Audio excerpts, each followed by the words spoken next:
Meus irmãos e irmãs, eu saúdo a todos com a paz do Senhor, amém? Amém. Mais uma vez, eu dou graças a Deus por essa oportunidade que nós temos de nos reunirmos aqui na presença do Senhor para confraternizarmos nessa festa espiritual, onde nós relembramos tudo aquilo que Deus tem feito por nós. Nós não podemos de maneira alguma deixar cair no esquecimento o grande amor de Deus por nós demonstrado lá na cruz do Calvário. Nós estamos aqui hoje para olhar para trás e dizer que nós temos vida e a temos em abundância, porque Deus enviou seu Filho para morrer pelos nossos pecados, pelas nossas transgressões. Então, eu tenho certeza que Deus Pai, o Deus Espírito Santo e Jesus Cristo está aqui nesta noite abençoando essa reunião. E nós devemos estar ligados no trono da graça, porque Deus é misericordioso, Ele é bondoso. Meus queridos, vamos fazer aqui um pequeno comentário, abrindo as nossas Bíblias lá na carta aos Hebreus, no capítulo de número 9, versículo de número 11 e 12. Vamos lá, vamos fazer a leitura. Carta aos Hebreus, capítulo de número 9, versículos de número 11 e 12.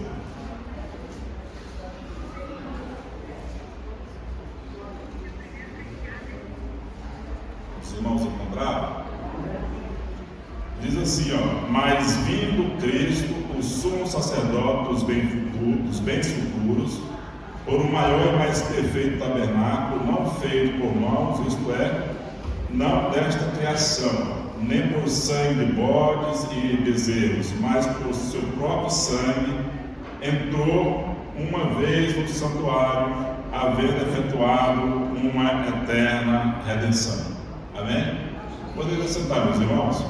Meus queridos irmãos, essa carta aos Hebreus, ela foi escrita para demonstrar a superioridade da segunda aliança em relação à primeira. A primeira aliança que foi feita ali por meio de Abraão tinha uma importância muito grande para o povo judeu. Mas tudo aquilo que aconteceu lá na primeira aliança, em relação a Cristo, funcionava como figuras de bens futuros, não era a realidade ali final. E aí o escritor da carta aos Hebreus, ele vai mostrar que Cristo, o sacerdote Cristo, ele é superior ao sacerdote do Antigo Testamento. Ele vai demonstrar por meio de provas de comparação que o sangue de Jesus Cristo é superior ao sangue de animais. Ele vai demonstrar que a redenção que ele efetuou, ela é maior e mais importante do que aquela redenção provisória que era realizada no Antigo Testamento.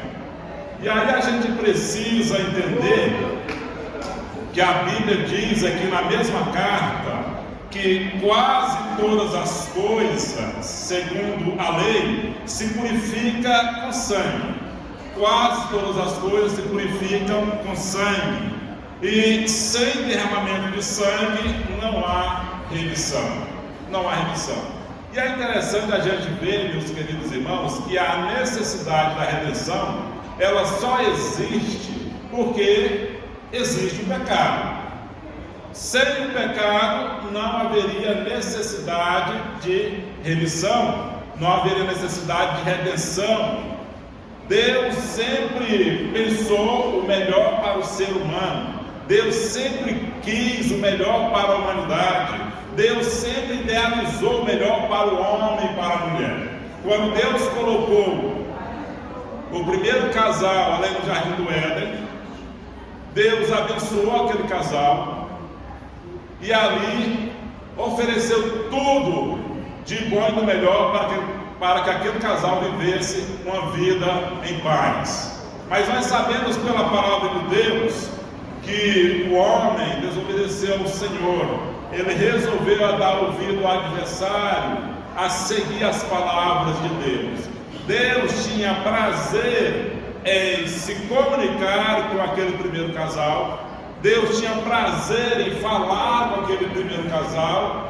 Deus tinha prazer em ter contato com aquele primeiro casal. Verdade é que a Bíblia diz que na viração do dia, Deus comparecia ao jardim do Éden para conversar com Adão e com Eva.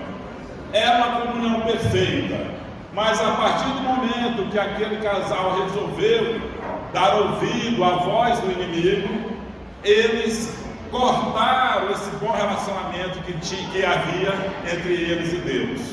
O pecado entrou na humanidade e o pecado afasta o homem de Deus. O pecado separa o ser humano de Deus. E a partir desse momento, há necessidade de uma comunhão, de uma religação entre o ser caído e o seu Criador. Mas é interessante a gente observar que essa religação não seria possível ser efetuada por meio do esforço humano. Por mais que o ser humano tente ter comunhão com Deus sem a intermediação de Cristo Jesus, isso é impossível. Nós vamos ver que lá no Jardim do Éden, o primeiro casal tentou se cobrir daquela situação, porque assim que eles caíram em pecado, eles perceberam que estavam despidos, estavam nus diante da presença de Deus. E agora eles estão fugindo da presença de Deus. No primeiro momento, aquele casal tinha prazer em ter contato com o seu Criador, mas agora eles fogem da presença de Deus. Meus queridos, eu quero dizer uma coisa para vocês: a única coisa que nos separa de Deus é o pecado. A única coisa que faz a gente virar as costas para Deus é o pecado. E nós em pecado, nós não temos a mínima condição de termos contato com o nosso Deus. É impressionante observar que todo ser humano, todo irmão e irmã que cai em pecado, a primeira coisa que ele tenta fazer é sair da igreja, é sair da presença de Deus. Ele não tem mais prazer para vir à igreja. Eu vejo isso, às vezes, pessoas que eram animadas, pessoas que eram assíduas na igreja, pessoas que faziam a obra de Deus, pessoas que tinham prazer em participar da Santa Ceia, mas de repente deixaram de ouvir a palavra de Deus, deixaram de ter uma comunhão com o seu Criador e começaram a seguir um outro caminho. A partir desse momento, essa pessoa, ela perde por completo o interesse de frequentar e de participar das coisas de Deus. Eu tenho visto pessoas, pastor João, que a gente chama, se você chamar, vamos ao shopping? Opa, vamos, estou dentro. Vamos ao parque da cidade? Estou dentro. Vamos fazer uma caminhada? Estou dentro. Vamos à igreja? Não, a igreja não. Mas você sabe o que é isso, meus queridos? É o pecado que está nesta pessoa, e o pecado afasta o homem de Deus. Perceba você, se você perdeu o interesse pelas coisas de Deus, é porque o pecado está te dominando. E a partir de então não tem mais jeito. O homem está separado de Deus. Houve a queda, houve a transgressão do mandamento. E aí o homem tenta se proteger, faz esforço próprio, ele faz veste com folhas de figueira, tenta se cobrir do pecado de todo jeito, mas ele continua nu aos olhos de Deus. Ele continua desprotegido aos olhos de Deus. Ele continua exposto aos olhos de Deus.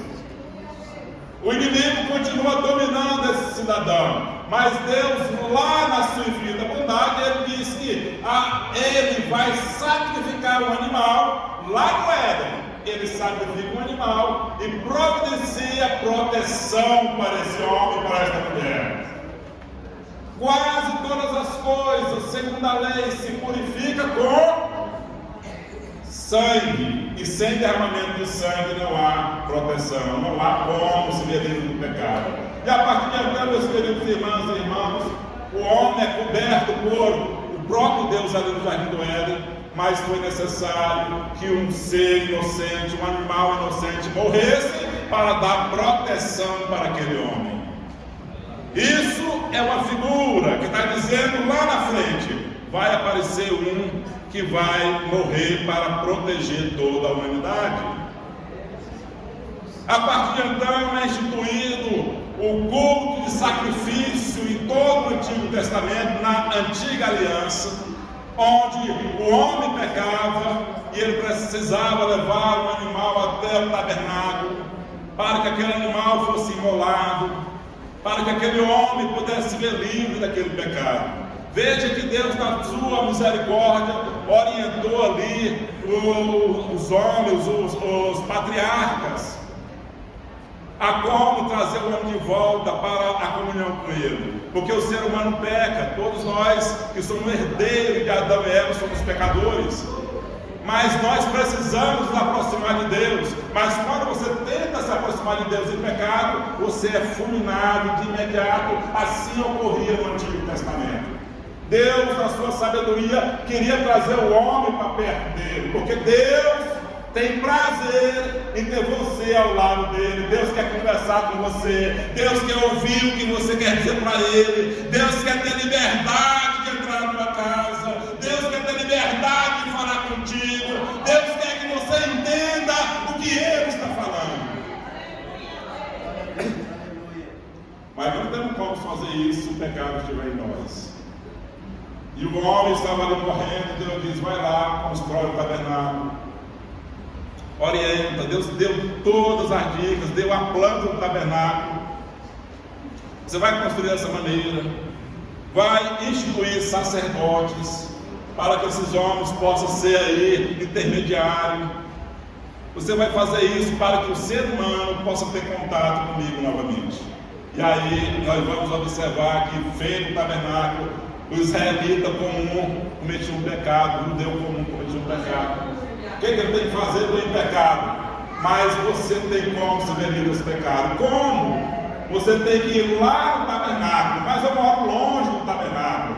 Se você quiser se ver livre desse pecado e quiser ter comunhão com Deus, você tem que ir até o tabernáculo. E o que eu tenho que fazer, senhor sacerdote? Você tem que levar um animal sem mácula.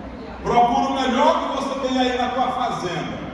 O melhor. Um cordeiro sem mácula. Um cordeiro limpo. Posso levar um que é cego? Não.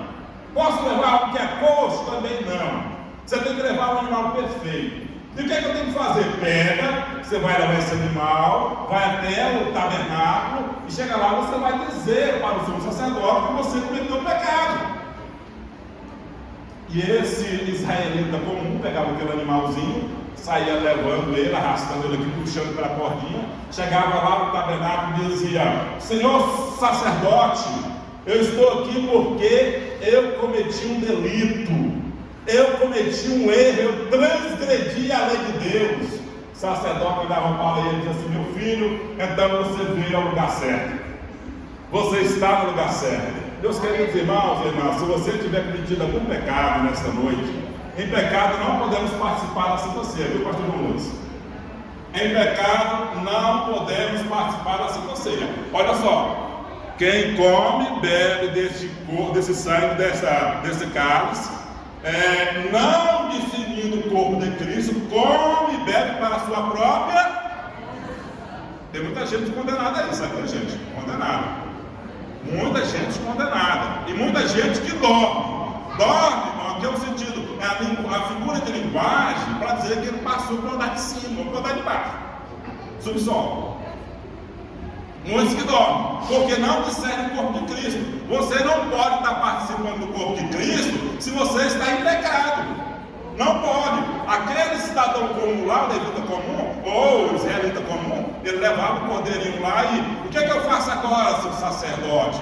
Você quer se ver livre desse pecado? Quero. Aí o que você tem que fazer? Então você vai estender a tua mão sobre a cabeça desse animal, coloca a mão sobre a cabeça dele, você vai fazer uma transferência de pecado para esse animal. É mesmo, né? Você crê nisso? Você crê que você vai transferir a tua culpa para esse animal? Eu acredito.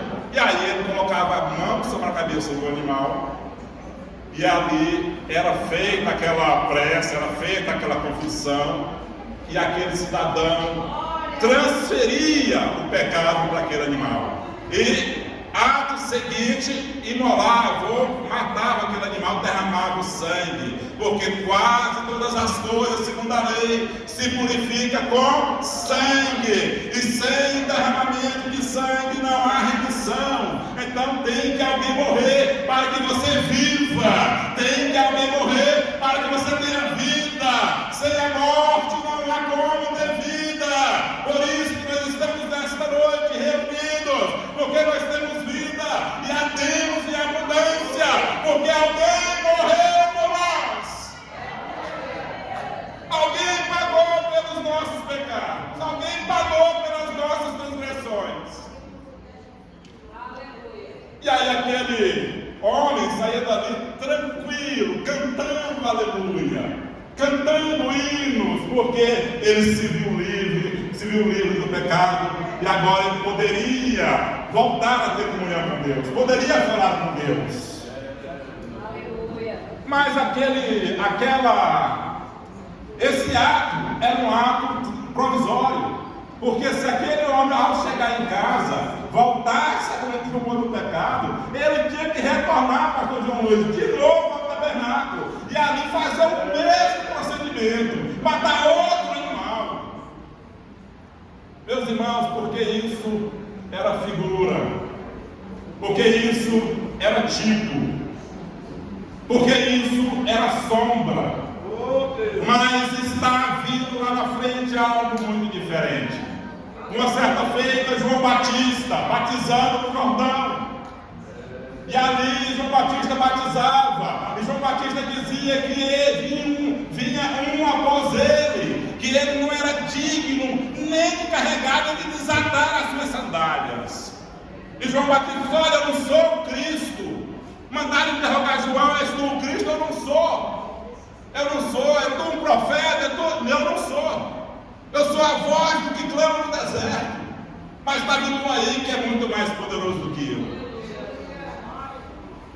E aí, João Batista, um certo dia, andando ali pelas ruas empoeiradas de Jerusalém, ele olha assim, e está vindo na direção do cidadão, e ele ergue a voz e diz: eis o Cordeiro de Deus que tira o pecado do mundo! Eis o Cordeiro de Deus que tira o pecado do mundo! Eis o Cordeiro de Deus que tira o pecado da humanidade! Aleluias! E é interessante, meus queridos, que agora nós estamos vendo um antítipo. Lá, naquele senhor que levava o cordeirinho lá, aquele cordeiro era um tipo. Mas agora chega o antítipo. Aquele cordeirinho tirava o pecado de um cidadão. Esse cordeiro aqui tira o pecado da humanidade. Tira o pecado da humanidade. Aleluia. O cordeiro morria por um, ele morreu por todos. Olha só que diferença. Aquele cordeiro, aquele homem, ao oferecer aquele animal ali, ele alcançava uma espécie de proteção provisória. Proteção provisória. Mas o Cordeiro de Deus que tira o pecado do mundo efetua uma eterna redenção. Quem está em Cristo, nova criatura é, as coisas velhas são passadas, e eis que tudo se faz novo. Se andarmos na luz como Ele na luz está, temos comunhão uns com os outros, e o sangue de Cristo Jesus, seu Filho, nos purifica de todos os pecados. Aleluia, aleluia. E Jesus agora, ele vai ser crucificado. Jesus, no seu ministério terreno de 3 anos, ele vai morrer lá na cruz. Ele circula nessa terra aqui durante 33 anos, mas o ministério dele é apenas de 3 anos. E chega um momento que ele vem com essa missão. Qual foi a missão de Cristo? Morrer para levar o pecado da humanidade. Você colocou a mão sobre Jesus Cristo, o Cordeiro de Deus que tira o pecado do mundo? Se colocou uma única vez e você crê nisso, não precisa colocar mais. Não precisa colocar mais. Ah, pastor Paulo, eu cometi um pecado. Eu fiquei com raiva, pastor Paulo. Eu mandei meu marido e ele travar no quintal. O que é que eu faço agora? Minha irmã, peça perdão para o teu marido, peça perdão para Deus e está tudo certo. Não tem que estar matando animal mais não. Jesus Cristo morreu uma única vez por todos os nossos pecados. E seu pecado não é sério. Cristo já morreu pelos meus pecados. Cristo já morreu pelos meus pecados. Ah, pastor Paulo, isso é uma carta aberta para eu pecar? Não! O crente que já nasceu de novo, que é uma nova criatura, não tem prazer no pecado. Mas se ele pecar, lembre-se que você tem um advogado no céu, Cristo Jesus, o justo. E agora vamos participar nesta noite da ceia do Senhor. E por que nós temos a convicção que vamos morar no céu? É porque eu sou bom? É porque eu sou perfeito? É porque eu ando assim? É porque eu me visto desse jeito? Não! Nada que você venha fazer por seu próprio esforço você conseguirá salvação. Você vai morar no céu, porque Cristo Jesus derramou o sangue dele para pagar pelos seus pecados, e você acredita nisso, você confia nisso, e o teu nome está escrito no livro da vida. E nada vai nos separar do amor de Cristo, porque Ele pagou o alto preço. Ele pagou o maior dos preços, e você tem direito de participar. É por isso, meus queridos irmãos e irmãs, que a gente deveria valorizar muito esse culto de ceia, viu? Viu? Eu estou vendo um desprezo grande pelo culto de ceia. Eu estou vendo um desprezo grande pela ceia do Senhor. Antigamente, meus irmãos, não muito antigamente, mas um tempo atrás, nós tínhamos a maior reverência pelo trabalho do culto para a ceia do Senhor. Eu não marcava nenhum compromisso no dia da ceia do Senhor. Eu não perdia nada eu não frequentava nada para não perder a ceia do Senhor. Hoje em dia nós estamos vendo cada dia mais a igreja esvaziada. A igreja esvaziada, pessoas marcando compromisso, pessoas indo passear, está desvalorizando o sacrifício de Cristo. Lembre você que você tem vida porque Cristo morreu pelos seus pecados. Valorize isso. Foi aberta uma exceção para o nosso pastor, 2 exceções, para que aqueles irmãos que tivessem algo que não pudesse frequentar a ceia no dia certo, viessem participar na escola bíblica dominical e também no culto à noite, domingo. Mas muitos irmãos aí estão deixando de frequentar a ceia do Senhor no dia certo. Por quê? Porque eu posso participar no domingo de manhã, posso participar no domingo à noite. Meus queridos irmãos, cuidado com o que você está fazendo. Cuidado com o que você está fazendo. Maldito aquele que realizar a obra de Deus relaxadamente. Cuidado, cuidado. Isso é coisa de Deus. Isso aqui é obra de Deus. Cuidado. Mas que Deus nos abençoe, que Deus nos dê graça e nos dê condição de participar desse sangue e desse corpo e acreditar que nós estamos com o nosso nome escrito no livro da vida e vamos em breve participar da ceia do Senhor lá nas mansões celestiais. Que Deus abençoe ricamente a cada um de vocês, em nome de Jesus.